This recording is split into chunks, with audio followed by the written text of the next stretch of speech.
And we're live in 3, 2, 1.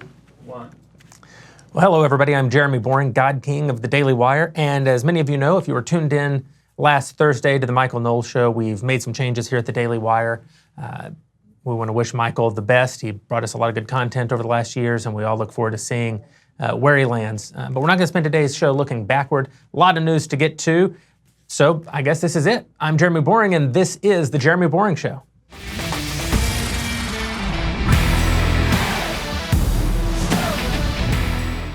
So we're obviously trying to save a little money on those opening graphics. We promised to do better, but let's get to the news. Another 72 hours have gone by, and in Donald Trump's America, that is a lifetime. Plus, Alexandria Ocasio-Cortez said some just crazy stuff. First, though, before the news, we got to make a little money, honey. So let's talk about our pals over at Movement Watches. Movement really, listen, I consider myself a watch guy. I own quite a few very nice watches. But the Movement watch, I have to say, it just shocked me. This is a great product. Tells time like a champ, and you can get yours over at movementwatches.com.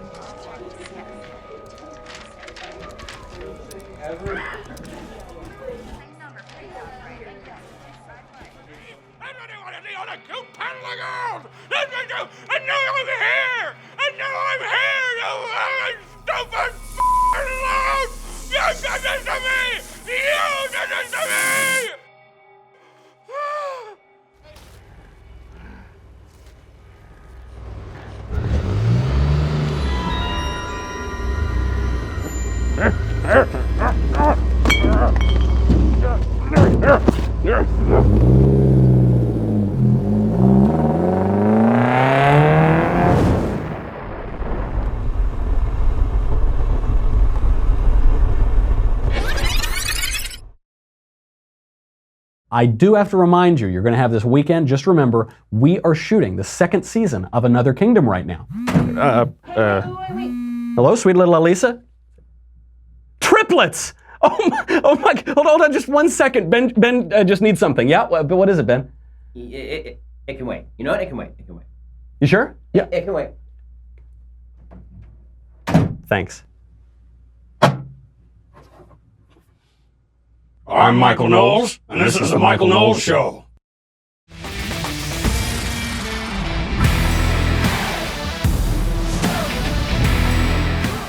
All right, we're back. A lot to talk about today. I feel like I've been gone for a while, but we have made it. We've made it to the 200th episode, so thank you to everybody who's been listening and watching. This feels really good. Nice, still hanging around here in the broom closet. So much to talk about today. It was a big weekend, very big weekend. There was the Unite the Right rally that I think like 4 people showed up at, but it was a great opportunity for the left to become very violent and threaten to murder the president, and for the mainstream media to be hypocritical, and for former White House employees to be hypocritical. And Donald Trump has this amazing knack for forcing his opponents to be honest. He does this with the Democrats, admitting that they're socialists. He does this with teachers, admitting that they're indoctrinating students. People are just honest. He forces his opponents to project what they accuse their opponents of, the lefties, the anti-Trump people. What they accuse their opponents of is what they are doing themselves. We'll go through that bit by bit. Before we do that, let's make a little money, honey, huh? Let's keep this show on the air. Let's keep the lights on. And we got to thank Thrive Market. Thrive Market is really, really good. You know, there was a time when I was basically living in the gutter, and I would just, I was a bachelor is what I'm talking about. I would eat, whatever sludge was in my fridge. Now I use Thrive Market. Go to thrivemarket.com/Michael, Michael. It is revolutionary. It's the online marketplace on a mission to make healthy living easy and affordable for everyone. You can shop for thousands of the best-selling non-GMO and natural products, always at 25% below to 50% below traditional retail prices. I love their olive oil, but they have so much stuff: food, snacks, vitamins, supplements, personal care, eco-friendly cleaning, all that. Look, you're worth it. Don't keep putting sludge into your body. Let Thrive Market make it easy for you. More than 70% of the Thrive Market catalog cannot be found on Amazon. It's the largest retailer in the country that sells exclusively non-GMO groceries. They're really good. Let me give you some free food to celebrate my 200th episode. Users will get $20 off their first 3 orders of $49 or more, plus free shipping. Most shoppers are going to spend more than that anyway. There's so much good stuff. Do the math. You spend $49, Thrive automatically gives you back $20, so your total purchase becomes $30. You get this deal 3 times in a row. That's a lot of math, more math than I can handle. Get $60 worth of free organic groceries. ThriveMarket.com/Michael, M-I-C-H-A-E-L. Instant $60 of free groceries. ThriveMarket.com/Michael. So much to get to today. So let's just begin. A lot happened. That Unite the Right rally happened in Washington, D.C. You remember this from last year, the Unite the Right rally that very few mainstream right-wingers went to, if any. Unite the Right, it happened in Charlottesville. That poor girl got killed by a crazy guy in a car. And what this is showing for the media and the left is that our moment right now is the I know you are, but what am I moment. The Unite the Right rally was really a Unite the Left rally. They're trying to make it a Unite the Left rally. They want to use these boogeymen, these handful of wackos, to unite the left, because the left is having a civil war right now. The left is at war with itself. So last year, this Unite the Right rally, just if you didn't remember, I know the media put it wall-to-wall coverage. It was this small gathering run by white nationalists, Jason Kessler, Richard Spencer was there as well. And what the left tried to do is smear conservatives and Republicans as being part of these white nationalist, alt-right groups. And now this is ridiculous. As I explained in my PragerU video, the alt in alt-right is alternative. It means an alternative to American conservatism. So we have American conservatism. We talk about our rights which come from God. We talk about traditional, not only religious senses, but all of the rights and the culture that have come out of that Judeo-Christian morality, all that have come out of Western civilization. The alternative right rejects that, and it basically goes back to a tribal racialism.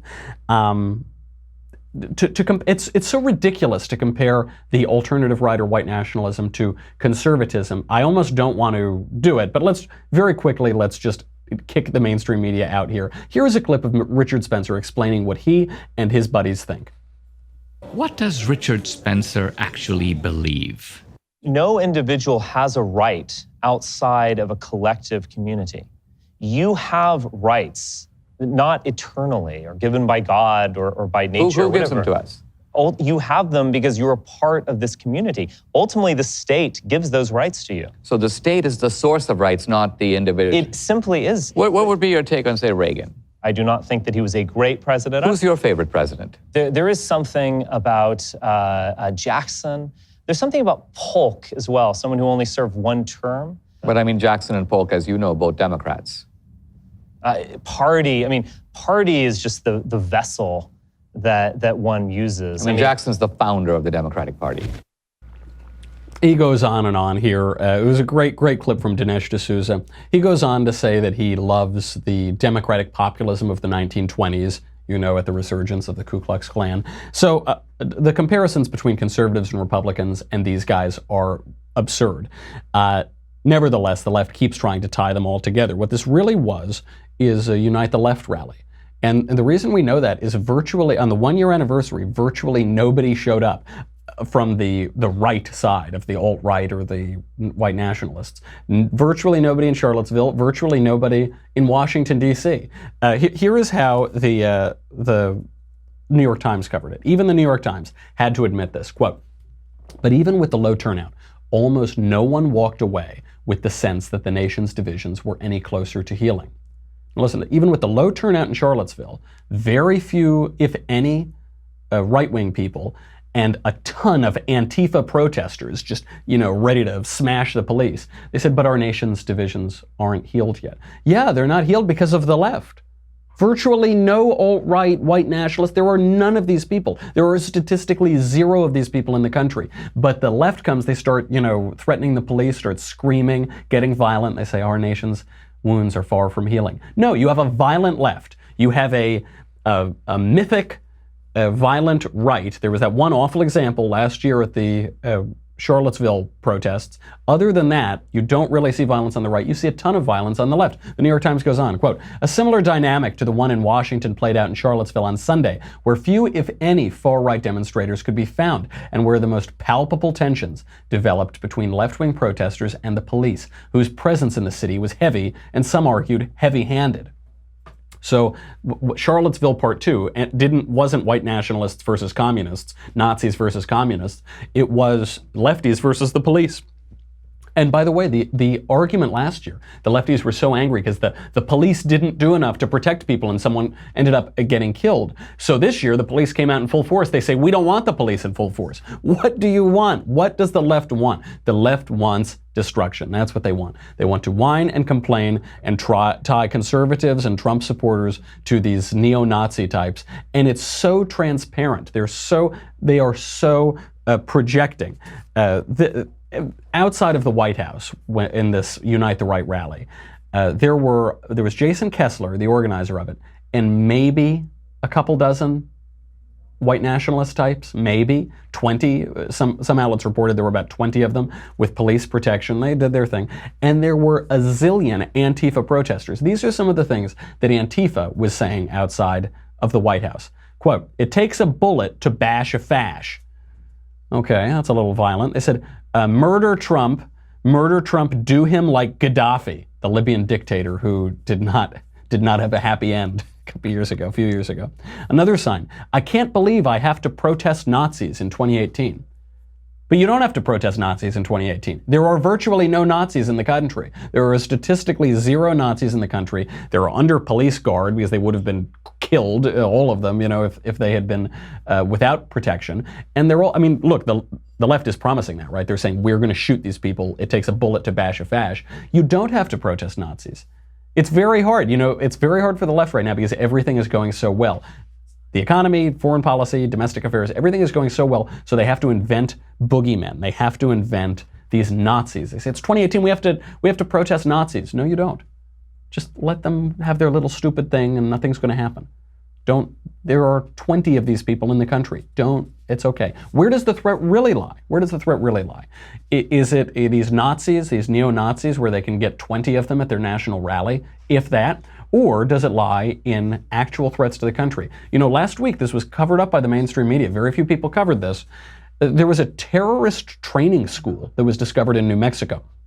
Siraj ibn Wahaj was caught, along with some other adults, training these children, keeping them in deplorable conditions, and training them for school shootings, to carry out jihad, to carry out terrorist attacks. Now, does that name sound familiar? Siraj ibn Wahaj? Probably not. But if it does, that's because his father was a co-conspirator in the 1993 World Trade Center bombing. Where does the threat really lie? Where does the threat really lie? From these fringe, crazy right-wing types, these white nationalists? There are 5 of them in the country. Or does it lie in Muslim terrorists who have attacked our country many times? And we just stopped a plot last week. Does it lie in Antifa, who is getting violent, which is threatening to murder the president, but beyond that is actually roughing up journalists?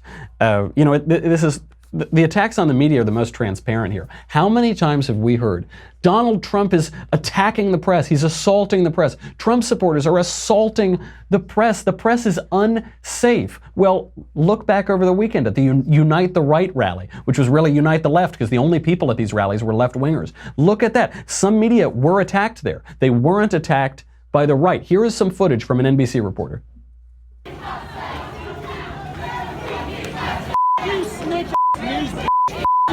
What's that? Don't worry about them now. Don't worry about me. Don't worry about them. I have my phone. That wasn't a Nazi attacking the reporter. That wasn't a white nationalist. It wasn't any of those guys. It was lefties. It was Antifa. They were attacking an NBC reporter named Cal Perry. So you saw that. You can actually see it in the clip, right? The camera goes down. Clearly this guy takes a swat at the reporter, either to grab the camera, knock the camera down, hit the reporter. We're talking about physical violence. We're talking about physical battery. How did NBC report a physical assault on its own reporter? Did they say Antifa attacks the media? The left attacks journalists? No. NBC Sunday Today reported, quote, Antifa heckled reporters. Heckled. Is that what heckling is? When you just take a swing at somebody, you try to rip their gear out, steal their possessions? Is that heckling? I don't know about that. Is that Bill de Blasio, the Bolshevik mayor of New York? He threw a Post reporter away. He got his bodyguards to drag away a Post reporter for asking him a question. You don't really see Donald Trump do that. You don't really see the Trump supporters do that, do you? When the left actually attacks the media say that they were heckled. When the right heckles the media say that they were attacked. Isn't that unbelievable? You remember this story from last week. Jim Acosta, the Ron Burgundy of CNN, is surrounded by Trump supporters, and they're heckling him. They're not physically intimidating him. They're not punching him. They're not grabbing his camera or his microphone. They're just heckling him. They're saying CNN isn't very good, CNN is fake news, whatever. And he said this was an attack. We're under physical threat. Just roll the clip. Here is Jim Acosta discussing this. He goes to the press, or he goes to some other things that just make his base get into a frenzy and forget all the other stuff. That's what it is. It's a big, shiny silver ball at the detriment of a free press. That's a serious moment in a serious place. And Jim Acosta's life, in my opinion, was in jeopardy that night. There was a safety issue. His life was in jeopardy. Jim Acosta's life was in jeopardy. Do we have the clip of Jim Acosta discussing this event himself? Well, Essie, I mean, honestly, it felt like we weren't in America anymore. I don't know how to put it any more plainly than that. Americans should not be treating their fellow Americans in this way. But unfortunately, what we've seen, and this has been building for some time since the campaign, I've been talking about this as an issue since the campaign, when the president during the campaign referred to us as the dishonest media, the disgusting news media, liars, scum, and thieves, and so on, and then he rolled that right into the Oval Office and started calling us fake news and the enemy of the people. He is whipping these crowds up into a frenzy to the point where they really want to come after us. At what point was Jim Acosta's life in jeopardy? Were the mean signs going to attack him? Were the funny jokes about him going to attack him? Was he going to drown in laughter? Was that what was going to attack him? Of course he's not. His life was in jeopardy. Whereas, however, on the other hand, those NBC reporters that were out there were being physically attacked. Were their lives in jeopardy? I don't know, but you had thugs, left-wing thugs, wearing masks, carrying weapons. You had them attacking reporters, physically attacking reporters. So why don't the media report on this? Aren't the only explanation is that the media don't actually care. They don't actually think their lives are in jeopardy. They don't actually worry about their reporters being attacked. They're pushing a narrative.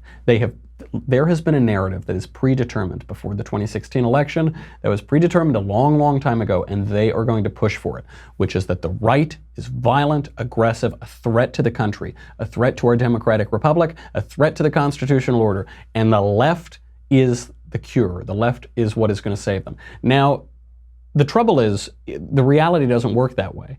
What's the line about the left? They say, who cares if it works in practice? Does it work in theory? Doesn't matter. They're going to stick to the script. They're going to stick to the narrative. So this brings us to the Gavin McInnes of it all. You might have seen this over the weekend. Gavin McInnes, who he's been on our show, I've been on his show a couple times, he was banned from Twitter. Gavin founded the Proud Boys, which is this group of, I think they call themselves Western chauvinists. And, they want to be an answer to Antifa. They say, we're not going to let you beat up our guys on the street. And, it's a bunch of young guys. They're pumping full of testosterone and energy. Sure. Twitter decided to ban Gavin. Why did they ban Gavin? Did he violate Twitter's rules? No. He didn't. There's no evidence that he violated any of Twitter's rules. There's no tweet you can point to that says this is in violation. There's certainly no recent tweet that you can point to say this is why he got banned from Twitter. But this comes just after last week when Jack Dorsey, the head of Twitter, said we're not going to ban Alex Jones because Alex Jones hasn't violated the rules. Well, okay, you're not going to ban Alex Jones. Then why are you banning Gavin? They banned Gavin 2 days before the Unite the Right rally because they find the Proud Boys implicated in Unite the Right last year. Some of the Proud Boys were enthusiastic about Unite the Right. Now, Gavin McInnes, for his part, has totally disavowed the alternative right, the white nationalists. He doesn't say, I'm a racist, I'm a white nationalist, I support. No, he doesn't. Now, he's a provocateur, he's a comedian, but he has said explicitly, I am not a racist and I don't support white supremacy or white nationalism. They booted him anyway. This is what I told you would happen. I told you this would happen last week when they were hitting Alex Jones, and I said we have to defend the shirtless vitamin salesman. I know conservatives don't want to. They find it is unsavory, it's uncouth to defend Alex Jones. You say, oh, pish posh, I'm not like him. I don't think that the water's turning the frogs gay. I don't take my shirt off frequently in public. I don't try to sell people vitamins. I don't want to defend Alex Jones. I say, well, it's coming first for Alex Jones. They go first for Alex Jones because he's the easiest to boot. He's so easy. Nobody wants to defend him on the right or the left. So they get rid of Jones. And YouTube and Facebook did that. Twitter didn't quite do it. But then Jack Dorsey is under so much pressure. He must be under so much insane pressure from the left to censor people. He just gave in on Gavin McInnes. So now Gavin McInnes is getting banned on social media. Gavin's a little harder to ban than Alex Jones. But they banned Alex Jones to establish the principle that they're going to start censoring more mainstream people. You know, Gavin McInnes has been on Fox News a zillion times. Gavin McInnes co-founded Vice Media, Vice Magazine. Gavin is a comedian, he's an actor, he's a provocateur, he's got his talk shows and everything. This is not some like fringe Nazi who's, out there marching for a white ethno-state. He's a little bit more, now he's not totally mainstream, right? He's still kind of punk rock, Vice Media, right? But they established the principle with Alex Jones. Now they're going to push it to Gavin McInnes. And Gavin sent out a statement when they banned him. They said, they're coming for you next. They're probably going to go for Breitbart.com. Then they're going to go for the Daily Caller. Now Daily Caller, now you're getting way more mainstream. Then they're going to go for the Daily Wire. And I'm sure they're coming for us. They've already, on these big tech companies, censored our show, my show in particular. They've censored Drew's show. They've censored the Ben Shapiro show.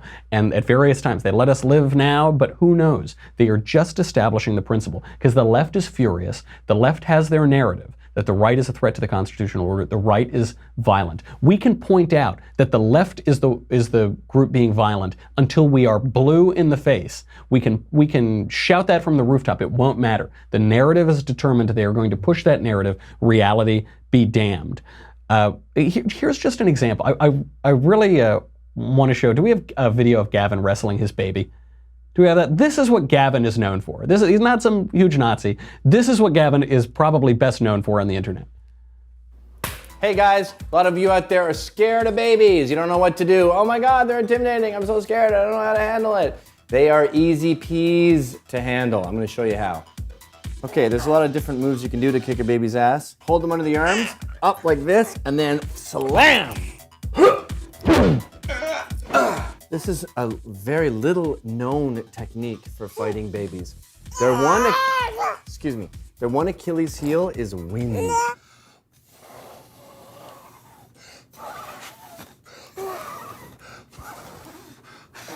You think you got what it takes? You think you can take your old man? A lot of the fear of babies is assuming that their punches or their scratches or their slaps hurt. They don't actually hurt. Watch this. Doesn't hurt.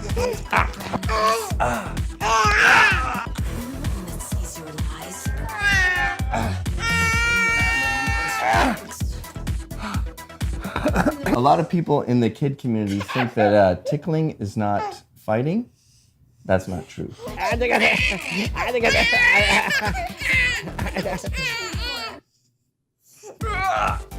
Sleeper hold. You just scratched my eye. You just got me right in the eye. You just scratched my actual eyeball. So yeah, dealing with babies is nothing to be afraid of. Just keep their nails trimmed and you're good. That's it. That's the violent Gavin McInnes. He is. I mean, look at that. The guy can't even beat a baby. The baby took him down. That is it. And look, does Gavin, is he provocative? Yes. Does he go too far sometimes? Sure. Has he had people on the show who are genuinely bad people? Absolutely. Yeah. Gavin's whole shtick is he's going to provoke, he's going to be funny, he's going to have sometimes bad people come on. Sure. Is that worth censoring him? Is that why we should censor him? No. The clip that has actually been going around Twitter to prove that Gavin is this evil guy and further this way of banning conservatives is this clip in which he's talking to, I think, Steve Malzberg, and he says that violence sometimes solves problems. Here he is. You expect on the heels of what happened to Milo that something might be happening because of what happened at UC Berkeley? Oh, we were told. We were told that they were going to attack us. They had made Facebook pages and Twitter, and New York Antifa was coming to disrupt. They made it very clear that they were going to kick my ass. I didn't know they were going to be using bear mace. That was a surprise. But NYU had a back door we could have got in. And I said, no, I'm not going in the back door. I'm not ashamed. So all of us got together. We went through the front door, but then they only let me in. So the guys who escorted me there were left to fight. And luckily, they're great fighters. So they fought back, and 2 of them ended up in jail. But overall, it was a really fun night, and I cannot recommend violence enough. It is a really effective way to solve problems. So he's getting in trouble for this. One has to remember, Gavin is a comedian. When he goes on TV, I think in that clip right there, it says Gavin, actor, commentator, comedian. He says things that are funny. So what you expect him to say is violence isn't the answer. But what he's saying is, look, these lefties were very violent. I had to be escorted in. I had to go in. So clearly violence does do something. It does solve problems. But this is to be provocative. This is out there. Just as far as Gavin's point goes, violence does solve some problems, right? It solved a couple world wars, it solved a few. This is not to recommend violence in civil discourse. This is not to recommend violence on the domestic front or anything like that. But just compare these two cases. I'll use these two cases to show my point. Gavin McInnes, who is a provocateur, comedian, commentator, broadcaster, makes some jokes about violence. Makes some jokes about violence on a TV show. The vice chairman or the deputy chairman of the Democratic National Committee, Keith Ellison, is being accused of beating women. Gavin McInnes wrestles his baby in a video, and then the baby beats him. And he tickles the baby, and then the baby beats him. The deputy chairman of the DNC, Keith Ellison, is accused of beating women by his ex-girlfriend and by her son. Which one is getting play in the media? Which guy is getting kicked off Twitter? Is Keith Ellison kicked off of Twitter? No, because he didn't make a video wrestling a baby, so he doesn't get kicked off. Oh no, it's Gavin gets kicked off Twitter. Keith Ellison. Listen to these accusations. Look, I get it. We're in an election cycle. Sometimes there are false accusations that come out. This happens with some frequency. So again, it's not that you have to believe these things, but they're being treated with no seriousness by the mainstream media. Big tech isn't saying they're going to censor him. The mainstream media are not taking this seriously. I'll read the accusations for you. You can decide what you think yourself. This is from the son of an ex-girlfriend of Keith Ellison. Quote, "My name is Austin Monahan, and I'm writing this letter on behalf of me and my brother. My brother and I watched our mom come out of pure hell after getting out of her relationship with Keith Ellison, deputy chairman of the DNC. For several months, we knew something wasn't right and couldn't figure it out. When we asked our mom if everything was okay, she told us she was dealing with some stress and would be okay. In the middle of 2017, I was using my mom's computer, trying to download something, and I clicked on a file. I found over 100 text and Twitter messages and video almost 2 minutes long that showed Keith Ellison dragging my mama off the bed by her feet, screaming and calling her an effing lady dog. You can fill that in, and telling her to get the F out of his house. The messages I found were mixed with him consistently telling my mom he wanted her back, he missed her, he knew he effed up, and we wished he could do things different. He would victim shaming, bully her, and threaten her if she went public. I texted him and told him, I know what you did to my mom and a few other things. I met up with my mom that night and asked her what happened. She said nothing happened until I told her I saw a video and hell of a lot of messages saying something different. She finally talked. My brother and I were so angry and hurt for our mom, we were ready to go public, but our mom begged us not to, and she, along with others, convinced us it wasn't in our mom's best interest." So, that's the testimony from the kid. He's using his own name, is using his mother's name. The mother now is making these allegations too, it seems. And so at least their names are on this. I get it, it's before an election, but the story isn't logically impossible. Plenty of women in abusive situations don't want to talk about it. Perhaps the majority of them don't want to talk about it, want it to go away. They feel embarrassed. They feel some shame for it. Now this is coming out. Keith Ellison is a pretty radical dude. Again, that doesn't mean he definitely did this, but these are the allegations that are coming out. How are the mainstream media reporting this? The deputy chairman of the Democrat National Committee accused of beating women. The LA Times. I'll just run down the list. LA Times. Ellison denies abuse allegations. By the way, this is like the first time they're covering it. I'm not saying this is the third article about this. These are the headlines when you Google Ellison abuse. LA Times. Ellison denies abuse allegations. CBS. Ellison denies abuse allegations. People Magazine, Ellison denies abuse allegations. The Root, Ellison denies. Politico, Ellison denies. HuffPo, Ellison denies. Washington Post, Ellison denies. Vox, Ellison denies. Daily Beast, Ellison denies. Yahoo News, Ellison denies. Only NPR, only National Public Radio, ran the headline, the actual news headline, Congressman accused of domestic abuse by former girlfriend. Now, it doesn't say Democrat congressman. I'm sure if it were a Republican, it would say Republican congressman. It doesn't say that. It doesn't say deputy chairman of the Democratic National Committee accused, but at least NPR says accused of, this congressman has been accused of domestic abuse. All the rest jump right into it. They say he denies these allegations. He's accused, he denies it though. That's not the story. The story isn't that he denies. Of course he denies it. The story is that he was accused at all, that there were these allegations out there that a woman has said that. Compare this to how they covered Roy Moore. Do you remember Roy Moore, that flawed candidate over there in Alabama? He's been in public politics for however many years, and right before that campaign, there were these allegations that he hit on 15-year-olds at the mall when he was 30 or something like that. And the mainstream media descended. They crucified this guy for it. Now, there was some evidence that the evidence here had been doctored, actually. We knew that the evidence had been doctored. Nevertheless, he's a pedophile, he's a this, he's a scumbag, he's a this, whatever. Keith Ellison, deputy chairman of the DNC, accused of beating a woman, accused by the woman, accused by her son. He denies it. This isn't a story. He denies it. This is really vicious. I mean, this is awful. Talk about a war on women. They're believing this guy instantly. Not even a question. Not even a question. He might have beaten this woman. The old line in politics is that when you're running a campaign, you ask your opponent, when did you stop beating your wife? Because there's no good answer to that. You can't say, oh, yesterday or a week ago or this. It just assumes guilt. The media are doing exactly the opposite. They're assuming innocence. They're assuming that this woman who's saying that she was beaten by Keith Ellison, they're assuming that she's a liar. They're just assuming. So what happened to, like, you have to believe the women? What happened to there's no reason for women to make up these stories? What happened to Me Too? What happened to all of that? Gone. Gone, because they're going after a Democrat. And they're going after a high-ranking Democrat, and they're going to circle the wagons around him. Really, really vicious stuff. And it just shows the corruption of the mainstream media. Before we go, I think we have a little more time before we have to go, don't we? Do we have to say goodbye to Facebook and YouTube? We got a little bit more time. I do want to cover Omarosa.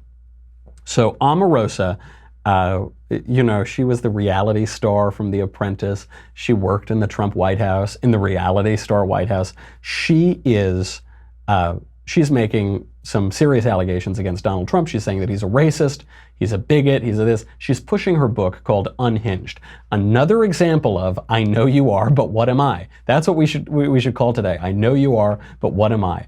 This famously crazy reality TV star is putting out a book called Unhinged. Here are some of her... So she's made the allegations that he's a racist. In the past, she said he's not a racist. She then secretly recorded Chief of Staff John Kelly firing her in the Situation Room. How she got the tape, who knows? But she's recording him in the Situation Room. Here's the tape. We've got to talk to you about leaving the White House. It's come to my attention over the last few months that there's been some pretty, in my opinion, significant integrity issues. Can I ask you a couple of questions? Is the president aware of this? Let's not go down the road. This is a non-negotiable discussion. I don't want to negotiate. I've never had a chance to talk to you, General Kelly. Yeah, so if this is my departure, I'd like to have at least an opportunity to understand. We can talk another time. This has to do with some pretty serious integrity violations. So I'll let it go at that. So the staff and everyone on the staff works for me, not the president. So John Kelly says you're being fired because you have no integrity. And what does she do? She proves him exactly right in the moment. By the way, not in retrospect. In the moment, she is recording the Chief of Staff to the President in the Situation Room. Huge violation of national security, huge violation of even just regular decorum to record your boss. Certainly when your boss is the Chief of Staff to the President of the United States, you're in the West Wing. She proves him exactly right. That this should be the end of the conversation. She says, I've got a secret tape of John Kelly telling me that I have no integrity. Yes, correct. Yeah. Okay. And then everything John Kelly says, I'll believe. Everything you say, I won't believe. We'll analyze some of her lack of integrity and where this is going, where the left is focusing on it. I gotta say about it, Facebook and YouTube. Thank you so much to those who are on Daily Wire. You help keep my show on the air. You know, you help keep the lights on, and you know, so I've never felt like we've had a really close call with that over the years, but we really appreciate you anyway. Go to dailywire.com if you're on Facebook and YouTube. You'll get me, you'll get the Andrew Klavan Show, you get the Ben Shapiro Show, you get to ask questions in the mailbag, that's on Thursday. Ask questions in the conversation, that's coming up, and I'm gonna be on it. None of that matters. This is what you need.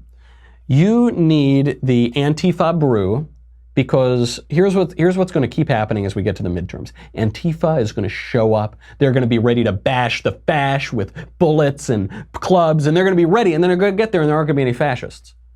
They're so ready, they're probably going to hit each other. They're going to start hitting the media or something. Either way, there are going to be a lot of tears. You're going to need the leftist tears template, or otherwise you're going to drown. Go to dailywire.com. We'll be right back. I'm going to defend Stephen Miller. I'm going to attack Omarosa, and then I'm going to show you my favorite baseball player in history. Be right back.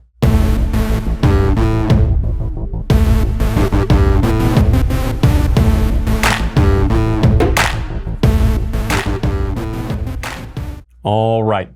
So you saw that. Obviously, there are integrity issues here, but now she's saying that she has a tape of Donald Trump saying a racial slur. And you heard this, you know, we had Tom Arnold. Tom Arnold's doing this whole TV show on Viceland about he has Trump tapes. What are the tapes of? I don't know. But he has tapes of him being a racist and saying slurs and all this. And what's funny, by the way, is in that interview with Tom Arnold, he made this allegation, and then he later said it's not a big deal. People use racial slurs sometimes as they're joking or whatever, and, you know, let he who is without sin cast the first stone. I said, well, you said this was the biggest deal ever. Is Trump some vicious racist or not? But by the evidence, he doesn't seem to have any animus against black people. The black unemployment rate is at an all-time low. He hasn't singled out individual races and tried to oppress them or overregulate them or, you know, go after them in any way. Everybody is doing better in this economy. He talks about that all the time. Donald Trump says we all bleed the same blood of patriots. You know, we're all in this together, all for one and one for all. And Omarosa was saying this not too long ago. She was saying Donald Trump is not a racist. Certainly he is not a racist. I've known him for a long time. Certainly he's not a racist. Now she's trying to turn it around for her book deal, to sell her book. She's saying, yeah, well, I was wrong. You should believe me now. She is without any credibility. She is without any integrity. They're trying to do this now because, one, for her, because she's a jilted ex-employee. We've all heard this before. But the left is doing this now. They're going after these ephemeral things. They're going after these ethereal things. They're going after these can't quite grasp it, nothing really tangible, because they have nothing tangible to run on in November. The midterm elections are coming up, and their hands are empty. Everything is going too well. So you're going to see this ramp up and ramp up. They're going to censor more and more conservatives, and they're going to start really, really personal attacks. That's what we're going to get. You're seeing the censorship happen already. I didn't think it would happen this quickly, but they're going after Gavin. Who comes next? Probably next is going to be someone who's a little less of a comedian, but, you know, still maybe a little bit of a comedian. He's a little too far right. He's a little too provocative. Then they'll go after him. Then they'll start going after just regular old mainstream pundits and commentators. That's the way this is going to go. They're going to ramp up all the way through November. That's going to be the censorship side. And then these personal attacks. There was a really vicious personal attack. I am shocked Politico would publish this. Even Politico, as much of a rag as Politico is, I'm shocked even they would stoop to this level. But they're going to keep ramping that up. You're going to get this with Omarosa, these unhinged. I know you are, but what am I? It's going to keep up until the midterms. Now, Stephen Miller, speaking of that attack on Stephen Miller, there's an article today in Politico, headline. It made Apple News, it made Drudge. Stephen Miller is an immigration hypocrite. I know because I'm his uncle. Talk about awkwardness around the Thanksgiving table. You know, you go home. Sometimes it's a little awkward. Families have different political points of view. This guy's writing a hit piece about his own nephew. Absolutely despicable. The guy should be ashamed of himself just on the principle of the thing. But here's what he writes. He goes, quote, "I've watched with dismay and increasing horror as my nephew, who is an educated man and well aware of his heritage, has become the architect of immigration policies that repudiate the very foundation of our family's life in this country." So what's the point? The point is that Stephen Miller's family came over as immigrants, and therefore he can never advocate any limits on immigration to the United States. Just more immigration, just as much as no open borders, knock down the walls, no immigration law. Because if you descend from immigrants and you don't want open borders, you're a hypocrite. That's what this piece is saying, which is one of the stupidest arguments. So, I mean, you would think Politico wouldn't publish the piece because of how tawdry and personal it is, but even beyond that, it's such a stupid argument. Right now in the United States, the foreign-born population, the percentage of the population that is foreign-born, has tripled since the 1970s. As a raw number, I think it's quadrupled, but it's tripled as a percentage of the population since the 1970s. Is there no limit to the percentage of the U.S. population that should be foreign-born? Look, we're the melting pot, right? We take in immigrants. It was a nation that was founded by settlers, and we had early immigrants come in from the old world to the new. It's not that America has never welcomed immigrants or shouldn't welcome immigrants at all, but is there no limit? What is the limit? Assimilation is hard. The way that America works is when you come over here, you abandon your terrible culture that you're fleeing, and you come into our culture, and then you have like a good life, and you make money, and you're prosperous and successful, and you contribute to the country. There is a limit to that. If you just have, I don't know, let's say it's 50-50 foreign-born to native-born population, or 70-30 foreign-born to native-born population, at a certain point, there is no culture to assimilate to anymore. You can't, it's under the best of circumstances, assimilation is very hard, but we've been good at it in the United States. But you can't keep that up forever, and you've got to take some care to assimilate people. Now we have a left that doesn't want assimilation, doesn't advocate for assimilation whatsoever. There is a limit to these things. So I would ask the author of this piece, David Glosser, Stephen Miller's uncle, okay, if you descend from immigrants, you're a hypocrite. What limits do you think are legitimate to place on immigration? What's the limit? So the percentage of the foreign-born population now has tripled since the 1970s. It's way up since the 40s, the 50s, the 60s, that period of American dominance, that period of assimilation. What limit do you place? Is there no limit? Is it just open borders? Okay, because that is very ridiculous. It's saying that any change to immigration regimes is hypocrisy. But advocating different immigration policies at different times in history, that's not hypocrisy. That's acknowledging that politics changes, that the makeup of the country changes, that the makeup of our politics changes. It's not, you don't have the same policy solutions now as you had in the 1980s or the 1970s or the 1880s. You have to adapt them to changing times. Here are some facts on immigration. If we were to give amnesty to the so-called dreamers, people who were brought to the United States illegally under the age of 18, though now they could be 40 years old, but they were brought under the age of 18. Democrats say that would give amnesty to 1.8 million people. In reality, USA Today estimates it's more like 3.6 million people. That's just the dreamers. No majority of Americans wants that to happen. Not even Democrats. The majority of Democrats don't think that should be a priority. We also know that Hispanic illegal aliens and Hispanic legal immigrants, which is what a lot of people are talking about on the southern border, they identify with Democrats between 3 and 8.2 times as much as they identify with Republicans. They are between 3 and 8.2 times as likely to identify Democrat as Republican. This is a major shift to our politics if we're talking about legalizing millions and millions and millions of these people, giving them amnesty, giving them a path to citizenship, giving them a path to voting. That is a major shift. I understand why Democrats are gung-ho about that, but there is a legitimate concern that will change our politics dramatically. We also know that 76% of immigrant-led households are on some sort of welfare program, over 2/3 of them. This compares to 52% of the native-born population. That's a change. Look, before the 1940s, we had relatively high levels of immigration. Not quite as high as today, but comparable, 1920s, 1930s. But back then, we didn't really have a welfare state, did we? The welfare state as we know it was built during the 1930s and the 1940s, and then later the 1960s. So if you have all of this immigration, that's fine. But what happens when they're accessing taxpayer-subsidized programs at huge numbers, disproportionate numbers? Do the taxpayers not get some say in that? Are they bigots? Are they hypocrites? Are they racists for saying, hey, we don't want to keep giving away all of our money to all of these people who are coming and not contributing to the economy and not contributing to federal programs? Is that racist? Is that bigoted? Of course not. We also know that in many areas, illegal aliens are 45% more likely to be gang members. Is it hypocritical? Is it hypocritical and racist and bigoted for Americans to say, we want to vet some people, we don't want to keep importing gang members and criminals en masse? Is that? Of course not. That's not hypocritical. And then the final statistic, 60 to 80% of women who cross the border illegally are raped and sexually assaulted. It's not according to the right. That's according to left-wing sources, Fusion and Huffington Post. Are you a hypocrite if you don't want that to happen, if you want to disincentivize that? Because Mr. Glosser, Stephen Miller's uncle, he seems to advocate for more of that. So you want to incentivize a condition where 60 to 80% of women and girls are raped. How do you like it? How do you like these personal attacks?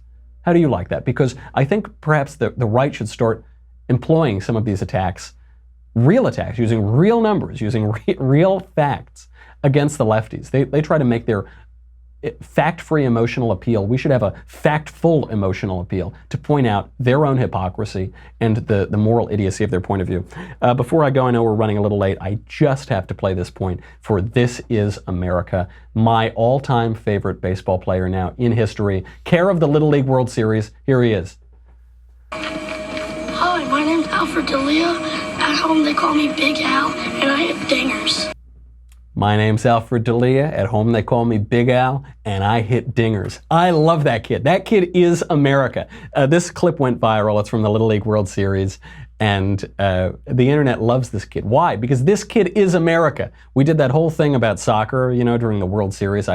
We went over to Daily Wire 2, our sister network, and had our sports correspondent come on, the God King Boring. This is a real American sport. You got this kid, goes up there, totally confident. This is my name. They call me Big Al. Now, if this were soccer, it'd be like, they call me eco-friendly Al. They call me recycling Al. Ooh, they call me thin, coiffed Al. No, not in America, baby. This kid goes up, they call me Big Al. You know why I'm big? So that I can hit dingers. I hit dingers. Just the sound of that. It's not like if it were soccer, right? He'd say like, I'm coiffed Al, and I lightly kick the ball down the field, and we don't ever score but I kick it, and then our teammates kick it, and then that would be soccer. But this is America. So he says, I hit dingers. I use a bat and brute force and violence against a fast-pitched little tiny ball, and then I knock it out of the park. I hit dingers, baby, and that's why I'm big. I'm not trying to be this sort of scarce, austere little, let's just not hurt the trees or this. No, baby, I'm big, I'm bold, I'm brash, I'm America. Just like baseball, I do a real sport and I hit dingers out of the park. Gotta love him. Good on Big Al. Good on America. That's our show. Thanks for being with us and letting us get to 200. And we're going to have to check in with myself in the future at some point, see what the 300th episode holds. It'd be really interesting to see how great everything is going by that time. So maybe we'll check in with him in the future. In the meantime, I'm Michael Knowles. This is The Michael Knowles Show. I'll see you tomorrow.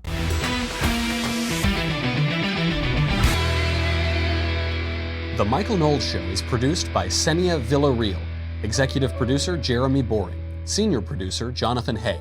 Our supervising producer, Mathis Glover. And our technical producer is Austin Stevens. Edited by Jim Nickel. Audio is mixed by Mike Coromina. Hair and makeup is by Jesua Olvera. The Michael Knowles Show is a Daily Wire Forward Publishing production. Copyright Forward Publishing 2018.